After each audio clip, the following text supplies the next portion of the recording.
Les premières heures, puis les premiers jours passent et malgré le soleil, le manque d'eau et de nourriture et la météo capricieuse, ils décident de faire tout ce qui est en leur pouvoir pour survivre.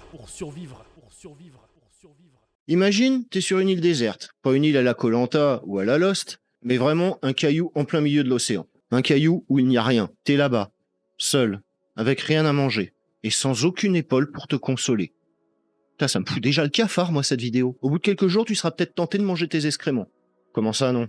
Y'a que moi qui ai pensé. Si ça se trouve, c'est très nourrissant. Et quand on a faim, on peut être capable de tout. Donc, est-ce que c'est une bonne idée? Est-ce qu'on peut vraiment vivre plus longtemps grâce à cet apport calorique? Non seulement je me suis posé la question à votre place, mais en plus, je vais tenter d'y répondre. Générique. L'origine du caca est intimement liée à l'apparition du système digestif. Il apparaît en même temps que le règne animal, c'est-à-dire il y a à peu près 600 millions d'années. Avant ça, les cellules avaient un système dit de catabolisme, mais sans réel tri des nutriments. C'était plus une dégradation que de véritables excréments. Aucun système digestif en somme. Le caca sert à évacuer tout ce dont l'organisme n'a pas besoin pour son métabolisme. C'est le résidu de la digestion. Manger ce résidu, on appelle ça de la coprophagie.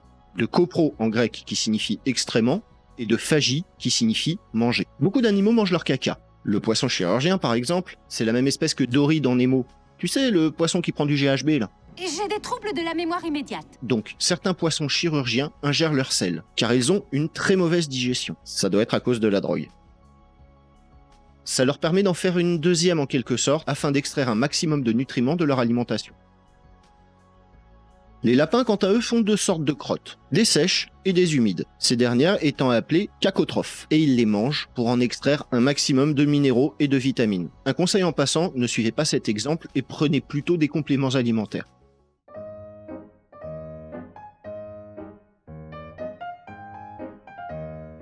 Oh, c'est trop mignon! Les bébés pandas sont allophages, c'est-à-dire qu'ils ne mangent pas leurs propres excréments, ce qui serait dégueulasse, mais plutôt ceux des autres, ce qui est beaucoup plus acceptable, de façon à ce que des bactéries digestives intègrent leurs intestins car il est stérile à la naissance. Mais revenons à nos déjections. Chez l'humain, c'est différent. Nous n'avons pas le besoin physiologique d'ingérer notre caca, et la coprophagie est considérée comme un syndrome psychiatrique.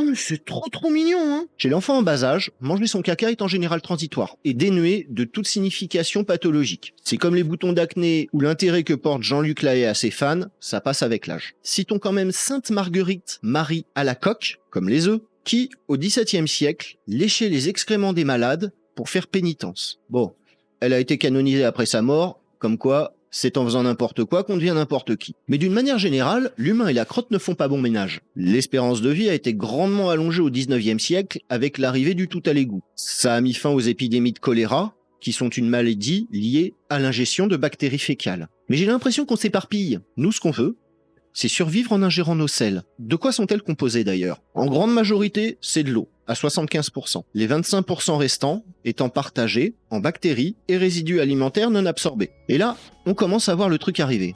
En cas de disette extrême, ce n'est absolument pas nourrissant. Si on ne peut survivre plus de 2 à 3 jours sans boire, il en est tout autre pour la nourriture. C'est plus long.